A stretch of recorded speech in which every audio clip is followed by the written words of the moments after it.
My name is Omojuwa. First of all, before I get into the interview proper, let me say how excited and honored and privileged I am to just be standing here with you right now. Because in a country like Nigeria, where people use different awards and different names to call themselves, we can say easily, without any doubt, that you're a true hero of the Nigerian people. I needed to get out of my mind because I don't know when I'm going to get a chance to see you. It's a big privilege for me. So the thing is, the 2015 elections are considered, at least in my own memory of voting as a young person, not so young, the best election we've had in my generation, amongst my generation of voters. For you as a person, going into 2019, what do you think Nigeria can do better compared to 2015 elections?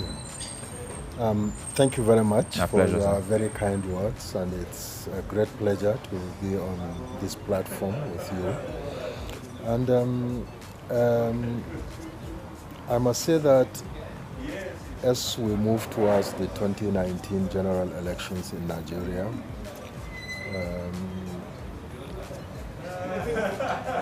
it's very important to remember where we came from,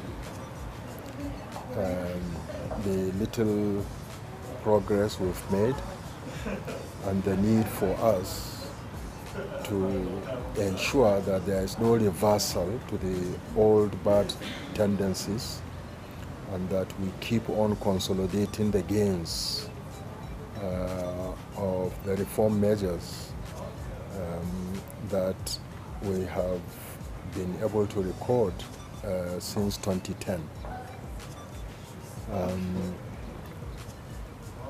I feel very happy, I must say, with the work of the current commission.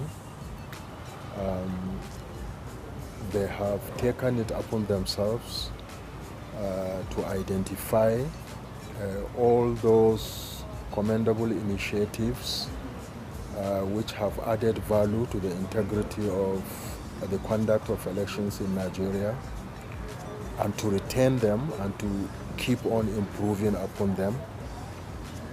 In addition, they've cast the net very wide to look for additional global best practices and additional initiatives or innovations, especially in terms of how best to keep on using technology in order to improve the integrity of the electoral process in Nigeria. So as I speak with you, from what I have seen going on in the commission, and the also great commitment of many Nigerian stakeholders, youth organizations, civil society organizations,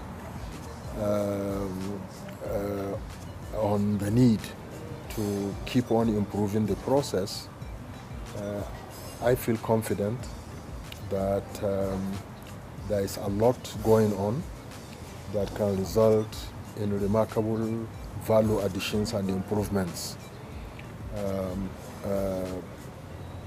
in the integrity of our electoral process in 2019 compared to 2015. I think this should not just be a hope.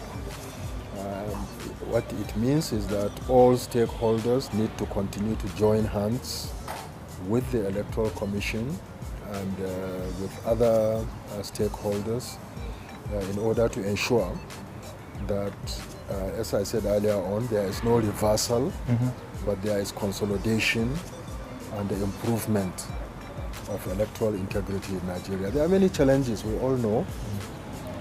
One of the major challenges being the attitude and the mindset of our politicians.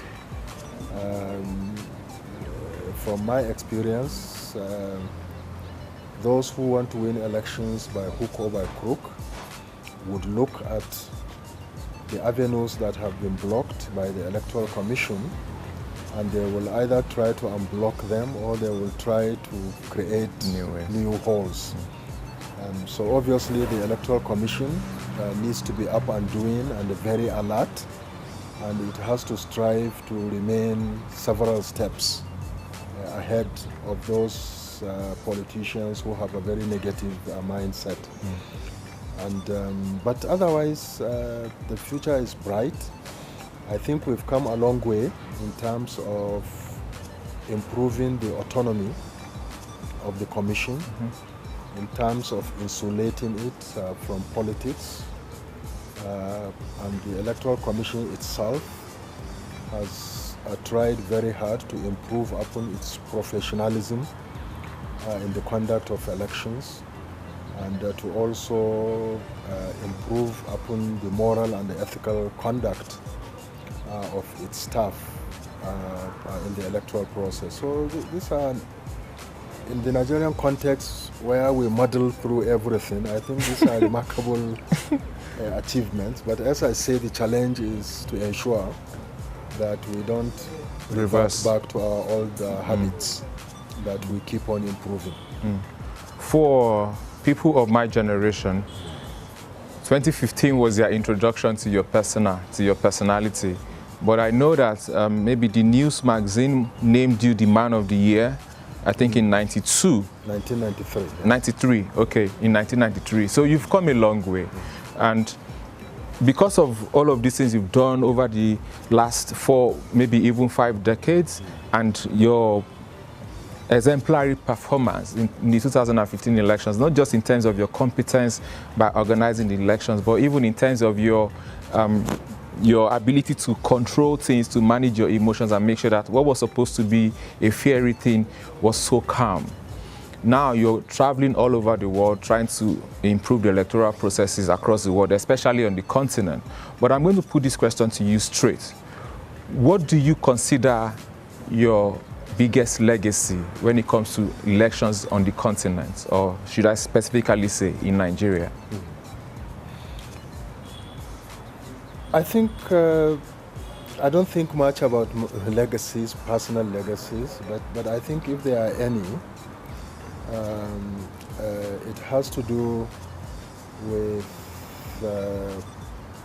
leaving INEC better than I found it.